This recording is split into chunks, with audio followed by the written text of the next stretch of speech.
คำ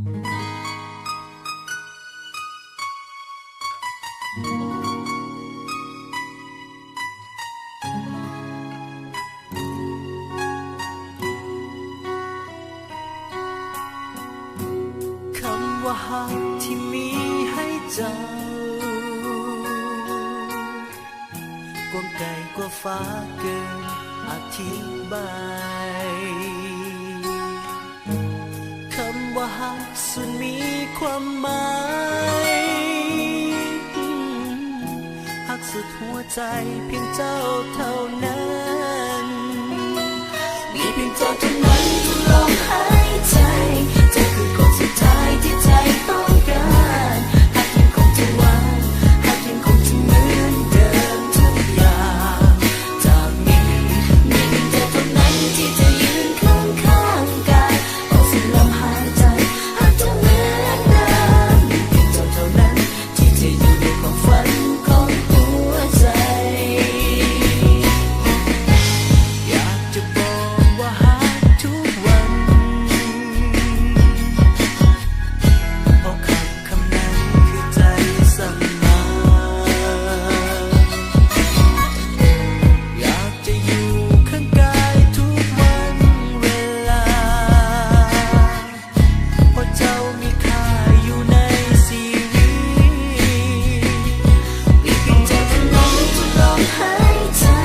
เธอคือคนสุดท้ายที่ใจต้องการหากยังคงจะหวังหากยังคงจะเหมือนเดิมทุกอย่างจากนี้มีเพียงเจ้าเท่านั้นที่จะยืนข้างกันออกสิ้นลมหายใจ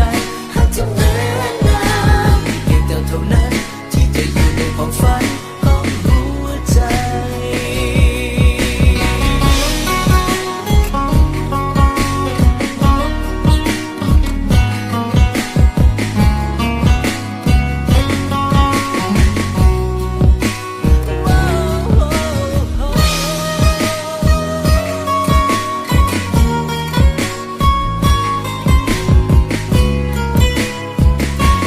มีเพียงเจ้าเท่านั้นที่มาล้อมใจเธอคือเราสุดท้ายที่ใจมาสายยังคงจะหวังยังคงจะ last เดิมทุกอย่างจากนี้มีเพียงเจ้าเท่านั้นที่จะยืนข้างกันต่อสิ้นลมหายใจหากจะเหมือนเดิมมีเพียงเจ้าเท่านั้นที่จะอยู่ในความฝันของหัวใจพันเหตุผลที่มันสับสนเข้ามา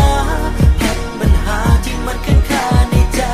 แต่เรื่องราวคำว่าฮักยังคงที่จะหวานเป็นเหมือนเดิมทุกวันอย่างนี้มีเท่านั้นที่ยืนอยู่เคียงข้างกายพร้อมถวายชีวิตแทนเจ้าได้บอกคำที่ว่าฮักมีเพียงเจ้าเท่านั้นอยู่ในหัวใจ My love life and you're always me by my side you're still the one and will be the last love for me มีเพียงเจ้าเท่านั้นที่จะยืนข้างกันต่อสิ้นลมหายใจหากจะเหมือนเดิ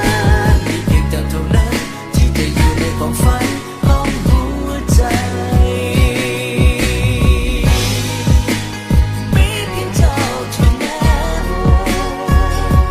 ในหัวใจ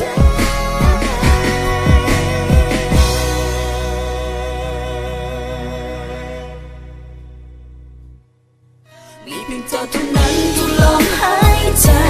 เจ้าคือคนสุด